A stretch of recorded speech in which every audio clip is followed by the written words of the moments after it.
Please, please, please. Thank you all. Take your seats, please. I gotta say, it feels like a great homecoming to be here in Lima today. I am so thrilled to be with you all. Now, I gotta say, my chief of staff, who's a great guy, he told me, thank you. You probably don't know who he is, but you're celebrating him anyway. He just got engaged, actually, so I'm very proud of him. He's doing things the right way, but he told me on Monday, which I guess is yesterday, he said, sir, I think we might have to cancel this trip to Lima. And I said, I'm not canceling this trip to Lima for anything. I've been looking forward to this for months. We're not canceling this trip to Lima.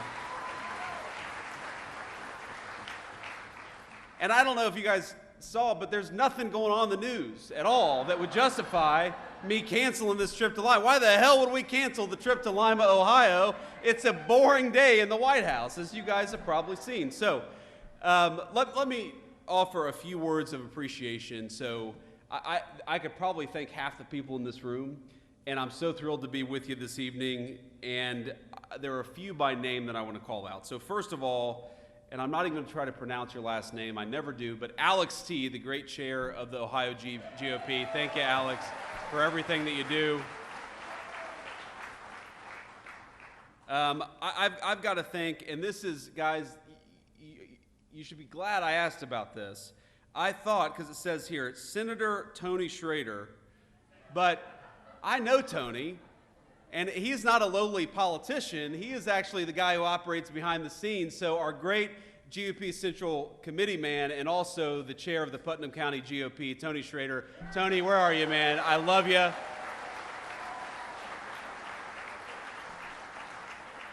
Hey, Tony's been so good to me from the very beginning, and I'm going to tell a little story here. That's what I'm going to do. You guys are going to be stuck here for 45 minutes me telling stories. I'm just in such a good mood. Unfortunately, we've got these cameras back there, so I got to be a little bit careful.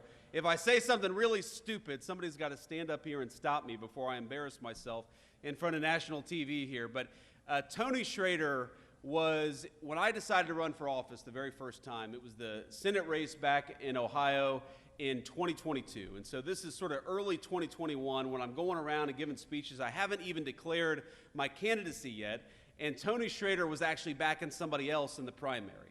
Now, Tony was backing a person who is a very dear friend of mine, Jane Timken, who's, I don't know if Jane is here, but Jane, hey Jane, how are you?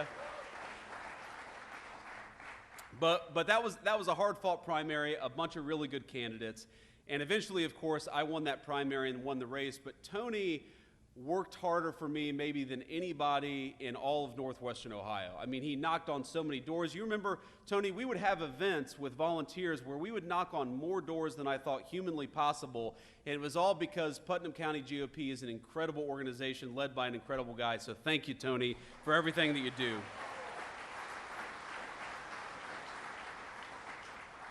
Of course, no thank you here is complete in Lima, Ohio, without thanking our great Allen County GOP Chairman, Keith Cheney, who has an incredible voice.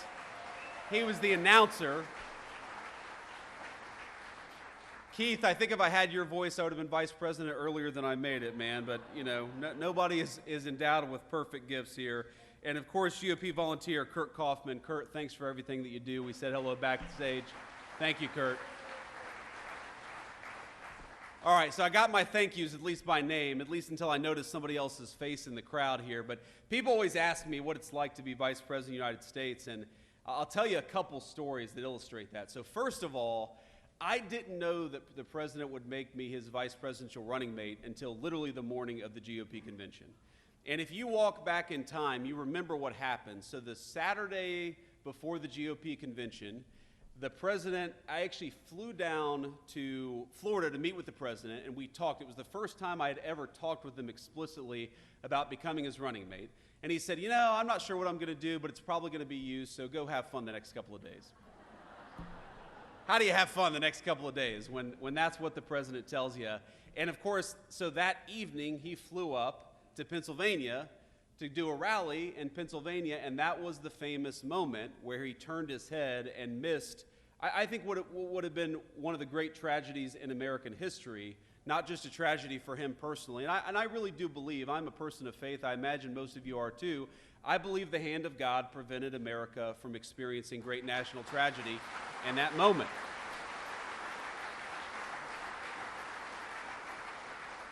But so I call the president that night. It's probably 2 in the morning at this point. I call the president that night. Remember, I just met with him that morning talking about becoming his running mate. And I'm like, sir, how you doing? And he's like, I'm fine. He'd just been shot in the ear. I'm fine. You know, nearly lost his life, but totally fine. He goes, how's it playing out there? And I'm like, Mr. President, I think it's playing pretty damn well, because if remember, he had that photo where he raises the fist iconically. And I said, I think that photo is going to go down in history as one of the great photos. And of course, I was right about that. So the morning of the convention, the morning he announces me to be his nominee, he calls me at around 11:45, and I'm not kidding you, I don't answer the phone.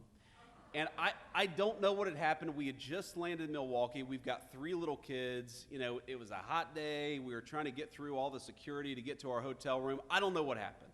So I call him back 15 minutes later, and he answers the phone, and he says, JD, you just missed a very important phone call. I said, yes, Mr. President. And he said, I'm going to have to select somebody else now. And of course, you know, my heart stops, and I think he's actually going to do it. But then he asked me to be his running mate. He actually talks to my son, and you know, the rest is history, right? The rest is history. So that's the first story. The second story that I'll tell you is we've probably been in the Oval Office for all of 10 days. And I'm sitting there, and we have a phone call with a foreign leader. I won't mention who.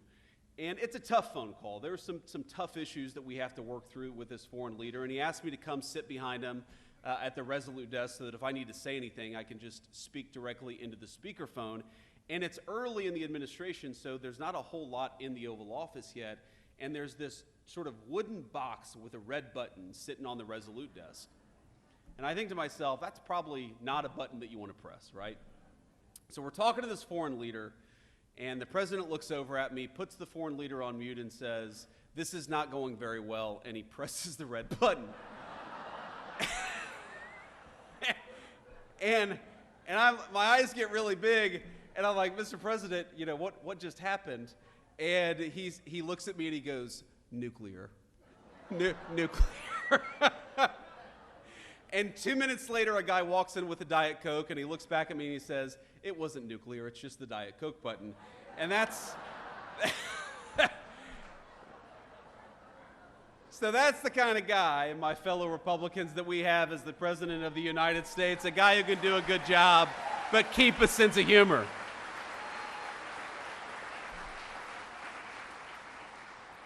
And I've learned a ton, even in 130 days, 140 days, however long we've been in office. I think I've learned more, I've had more on-the-job training than I think any person in the history of having a job for all of about 5 months, because the thing that I've learned about the President of the United States, and I guess I kind of knew this a little bit, but I've really learned it seeing him interact with foreign leaders, with congressional leaders, and just doing the job of President of the United States is what makes the president so successful is he has the best instincts about people of anybody that I've ever seen in my life.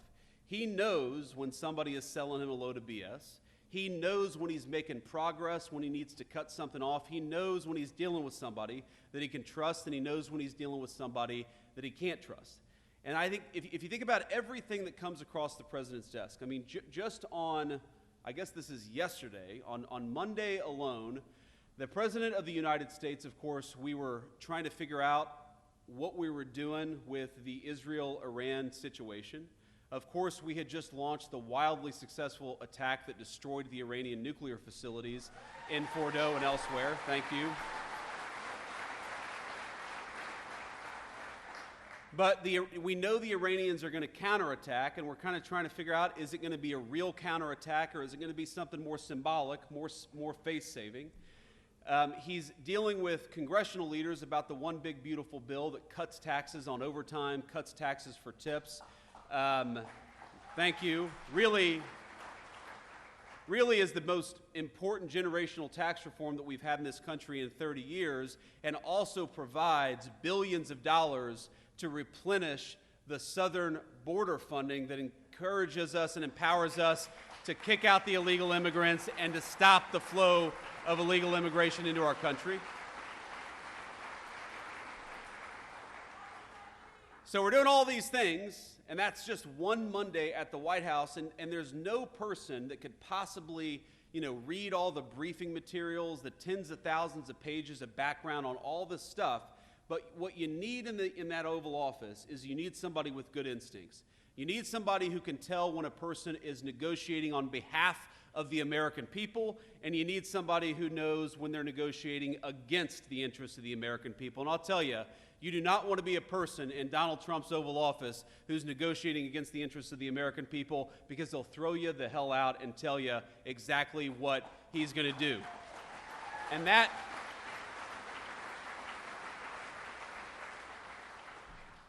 that is what I think makes him an effective president. It's what makes him an effective leader for the American people. And I will say, I'm obviously extremely biased, but 130 days into this term, we have got a lot to brag on from the Trump administration and what we're doing in Washington, D.C. Let me run just through a few of the ways in which the Trump administration has been wildly successful. And let me start with the thing that is, of course, in the news. And what the president said going back 10 years, if you look at the campaign in 2015 and 2016, and he said it consistently through his second term, is that he does not want Iran to have a nuclear weapon. It's very simple.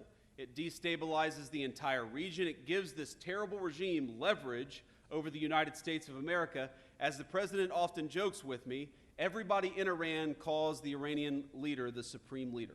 That's a pretty amazing title if you think about it. But he looked at me in the Situation Room a few days ago and he said, Mr. Vice President, you don't have to call him the supreme leader, but you would if the guy had a nuclear weapon. Because the leverage that nuclear weapons give you to destabilize the world, to destroy our economic interests, to destroy our national security interests, you don't want the worst people in the world to have a nuclear weapon. So what did the president do? For 60 days, he negotiated aggressively to encourage that Iranian regime to give up those weapons peacefully. And by the way, he was more than willing to accept a peaceful settlement to that problem. But again, this comes back to instincts. When the president realized that there was not going to be a peaceful settlement to that problem, he sent B-2 bombers and dropped 12 30,000-pound bombs on the worst facility and destroyed that program.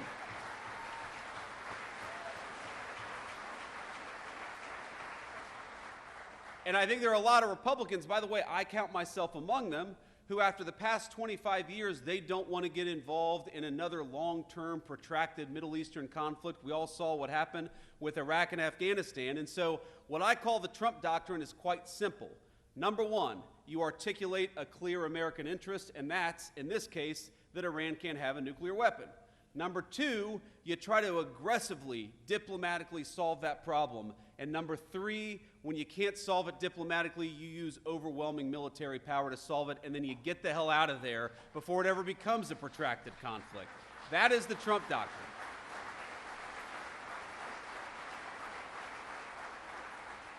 And to the Americans who are worried about this becoming a protracted conflict, I think the president solved that very quickly. Not only did we destroy the Iranian nuclear program, we did it with 0 American casualties, and that's what happens when you've got strong American leadership.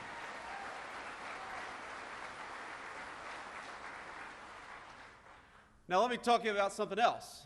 For every month that you've got inflation numbers and jobs numbers and wage numbers coming out, I'll come into the White House and I'll say, that this happened now about 5 times, where seems like every economist and every financial journalist in the world says that Donald Trump's policies are going to lead to higher inflation. They're going to lead to lower jobs. They're going to lead to lower wages. And for now, 5 months in a row, every single time we come into the news, and it turns out the economists' expectations missed. Because wages are higher, inflation is lower, and our economy is roaring in a way that it has not in a very, very long time. That is thanks to good presidential leadership. And I'll bring it back to instincts, because when the president came into office, he said, frankly, what he's been saying for 30 years, that we have got to stop allowing foreign companies to take advantage and foreign countries to take advantage of the United States of America. Why in God's name would we allow cheap slave labor manufactured stuff from a foreign country to come into our country, undercutting the wages and jobs of American workers. And the reason we allowed that to happen is for 30 years we had a bipartisan failed consensus that we ought to let cheap plastic garbage come into our country at the expense of American jobs and the American families who depend on those jobs. You know what President Trump said? On April the 2nd, he said, if you tried to undercut the wages of American workers, if you tried to bring in this crap, if you try to expose the American worker to an economic unfairness that you don't force your own countries to deal with, we are going to slap a big fat tariff on what you bring into this country. We're going to penalize you. For once, finally, we had an American president who said, if you want to destroy the wages and the jobs of American workers, you're going to pay a big fat penalty because of it. And that, I believe, has saved the American economy.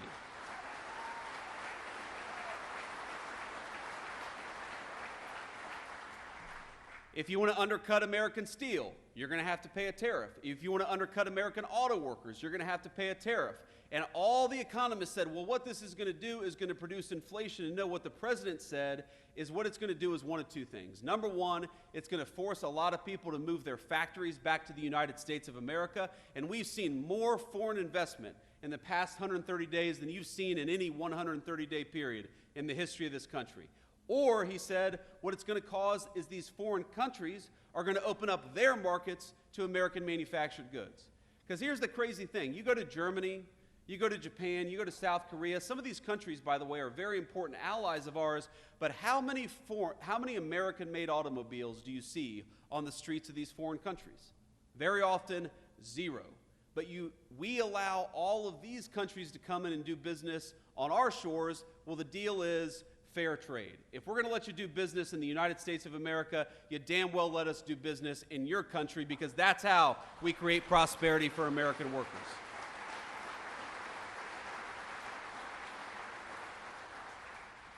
And the final and most important thing, and I think this is the most important issue confronting this country, and it was certainly the most important issue that was destroying this country over the past 4 years, and that is the issue of illegal immigration. Now, if I had stood here in October of 2024 and you had told me that after 45 days of the Trump administration, we would have illegal border crossings down between 95 to 99%, I would have said, whoa, whoa, whoa. I believe the president is very serious about this, and I believe the president is very effective. But there is no way that we're going to have illegal border crossings down that much, and I'm happy to report that 1.5 months into the Trump administration, we had illegal border crossings down 99%. It was a radical success, and it happened very quickly.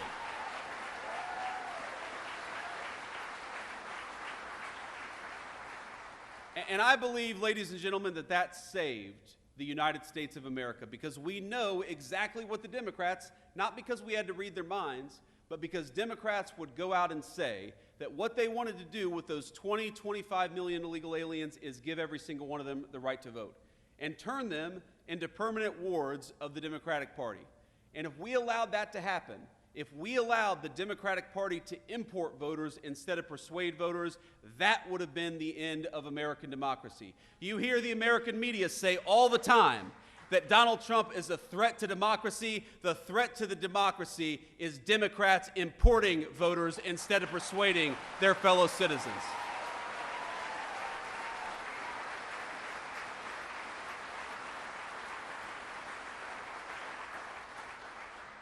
And now we have largely solved that problem. If you look, for the first time in 50 years, we now have net negative illegal immigration. That means we're deporting more people than are coming in through illegal immigration. That is the biggest testament to a change in presidential leadership. And I was in the Senate when the Democrats were trying to say that the thing that we had to do was pass this ridiculous, massive new set of laws and new set of amnesties to get control of the American southern border. And as the president said at the State of the Union just a couple of months ago, it turns out you didn't need a big new law to secure the border. You just needed a new president of the United States.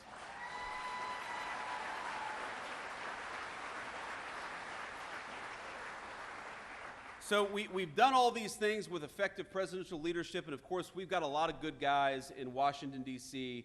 who are working very hard. And I want to give a shout out. I don't believe that they're here. I actually believe that John Houston and Bernie Moreno, hopefully they're in Washington, D.C., working on the big, beautiful bill. They're doing a great job. And we are lucky in the state of Ohio to have great political leadership across the board.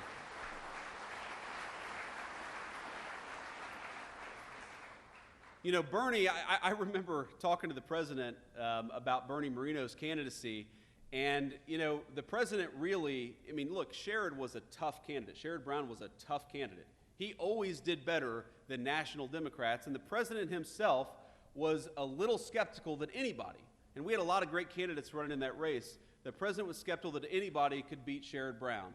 But I think what we showed him in the Ohio GOP is that while we had a reputation for a very long time as a purple state or even a blue state, thanks to the hard work of people, many of whom are in this room, I think Ohio is now solidly red, is going to stay red for a very long time.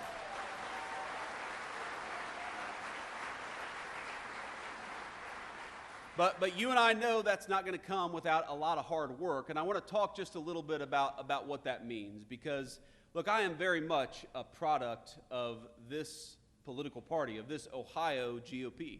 I would not be where I am without it. I believe, in fact, the first time that I've driven on 75, and I've got my Midi purple tie, Middletown Middies, our color's purple here. I wore it in honor of the Middletown Middies.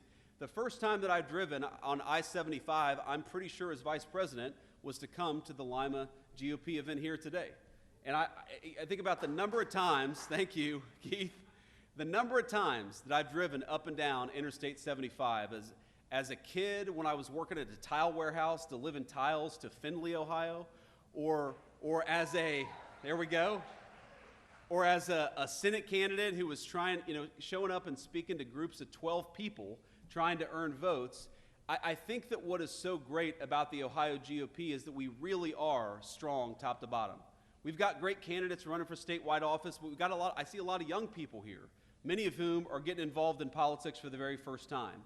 And I got to tell you, I've lived a very blessed life in politics. The president, he always gives me a little crap about this. He says, JD, you came out of nowhere, you were a senator, and then all of a sudden you were the vice president of the United States. I don't think anybody has had that much success in politics except for me. That's what the president always said. I was like, thank you, sir. I guess I'm the second, he always calls me the second most upwardly mobile politician because he was the first. He came from no politics to president of the United States. So, but the thing is, you don't get people who run for political office without cultivating talent and cultivating the grassroots and actually encouraging people to get involved at every level of government. There's a lot of important stuff that we're working on at Washington, D.C., but there's a lot of cool stuff happening right here in Allen County, Ohio. There's a lot of important stuff that are happening at the State House. And frankly, a lot of the great political leaders of the future are going to learn from the political leaders of today at the Ohio State House or at the federal Capitol in Washington, D.C.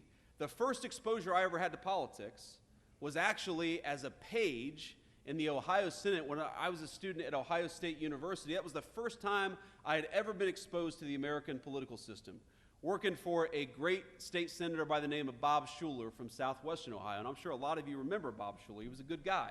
The first person who taught me how to respond to a constituent was Bob Schuler.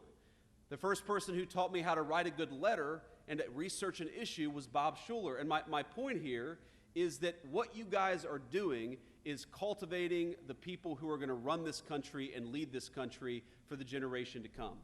So this party is what makes America great. This party is what makes it possible for us to run good candidates and to win elections in the future. And I just want to say from the bottom of my heart, this feels like a homecoming because it is, because I wouldn't be here. I wouldn't be the Vice President of the United States without many of the people in this room. And from the bottom of my heart, I thank you and I love you.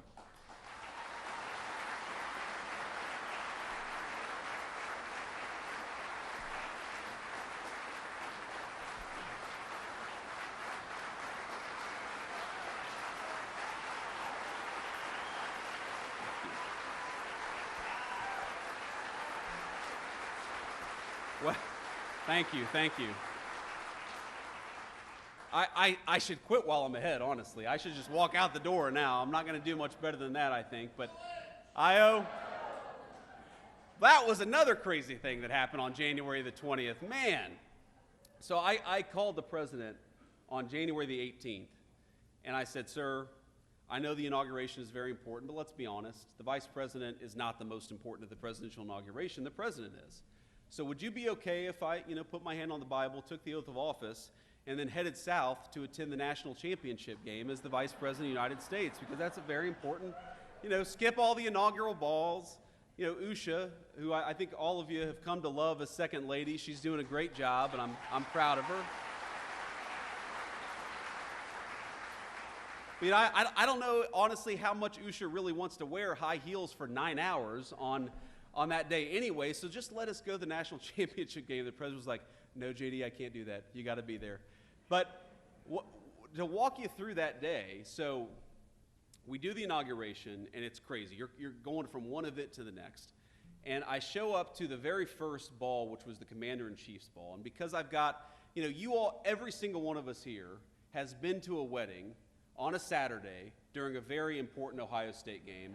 And we love the people who are getting married, but we're also like, why the hell did you have to have your wedding on an Ohio State game? And you've got the guy, who's sitting outside the bathroom on his phone or has got his iPad out. Every single one of us has been to a wedding like this. You all know what I'm talking about, okay? Well, I was that guy because every single one of my buddies was like, we're proud of you for becoming vice president, but could we get the hell out of here and watch this Ohio State game? So what we did is that we rented a conference room where they did the Commander-in-Chief's ball. And we actually, we had an open bar, we turned it into a big party, and we had the Ohio State game on. So I go in there, right, for like 20 minutes. It was the only 20 minutes that I kind of got to myself, and I, hung out with my buddies, and we watched Ohio State. And if you remember this game, Ohio State got a massive early lead over Notre Dame, right? The beginning of the game was very, very good. So I kind of started to relax a little bit. It's like, oh my God, I just got inaugurated vice president, and the Buckeyes are going to the national championship all on the same day. This is the best day of my life, right? It's not going to get much better than this. And then, we went to a couple balls, and then I think it was after the second ball, before the third ball, I was watching on the TV, and Notre Dame started to catch up a little bit. If you all watch this game, you remember Notre Dame started to catch up a little bit, and so I was like, you know what? I'm going to be late to the third ball, and I'm going to sit here and watch this game. Because if Ohio State loses, I'm going to hate myself forever for not having sat here and cheered on the team during these final moments. Of course, it all worked out. Ohio State won. They came to the White House. I don't know if you saw, I broke the damn trophy when they came to the White House. That was one of the most embarrassing moments of my life. I was hoping that, no, we didn't see that. We didn't see that, JD. No, all of you are laughing. Everybody saw it. But the point is that it was an amazing way to connect the great Buckeye state of Ohio and what was happening, because without this state's GOP in particular, Donald Trump would not have been president the first time, and we certainly wouldn't have the great Senate majority that we now have for the second administration. And the president, as you all know, he actually has a very deep affection for the state of Ohio, because he was the person who turned Ohio really from a purple state to a red state. I mean, all of you remember this. I mean, where is Bob out there? Is Bob Paduchik out there? There's Bob Paduchik. Give it up for Bob Paduchik.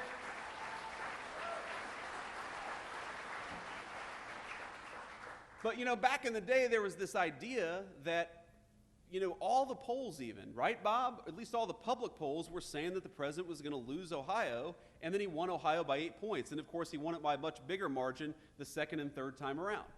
But he recognizes that what this state represents is hardworking, patriotic Americans who feel abandoned by the Democratic Party, and the Republican Party is now the home for people who work hard, who play by the rules, who want to live in safe communities, and just want a government that looks out for their interests and no one else's interests. That's what this party is ultimately all about.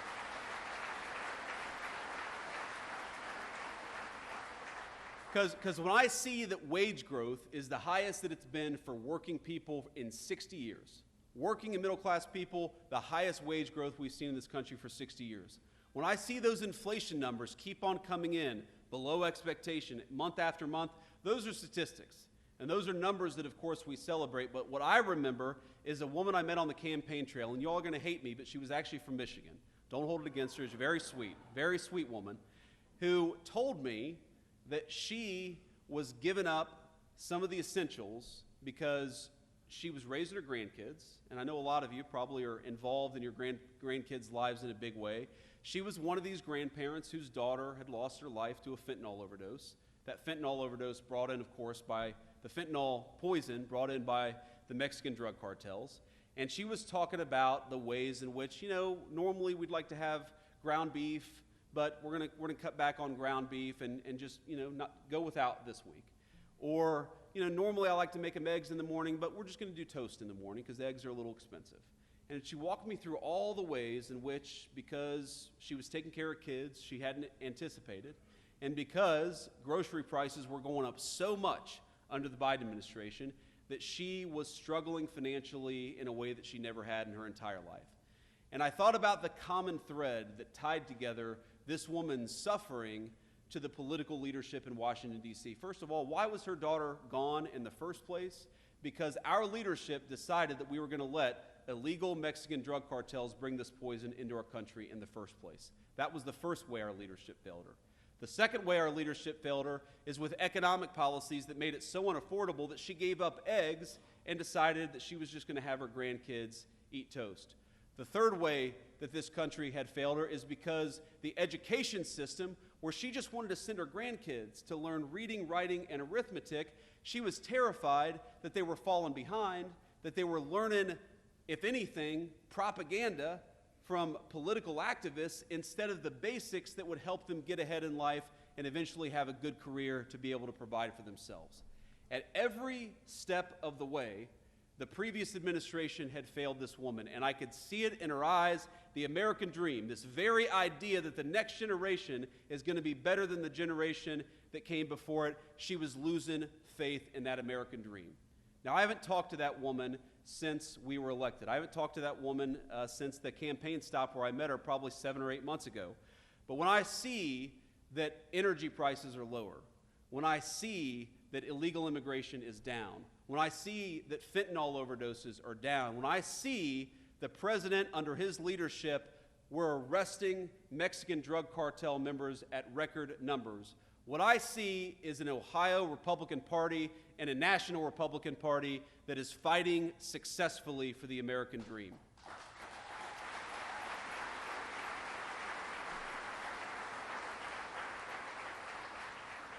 So what I'd ask all of you, when you're going out there and you're knocking on doors, when you're going out there and you're making phone calls, when you're contributing hard-earned money to political candidates, when you yourself are running, because I know it's not always easy to be a political candidate. Trust me, in Washington, D.C., they have this thing where I think it means we're number one in Washington, D.C., but all the pink-haired people throw up this sign, and I think, that means we're number one, right?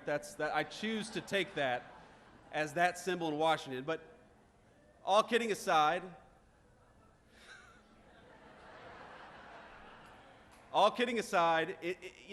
sometimes this job of politics is inspiring, and sometimes it's hard work.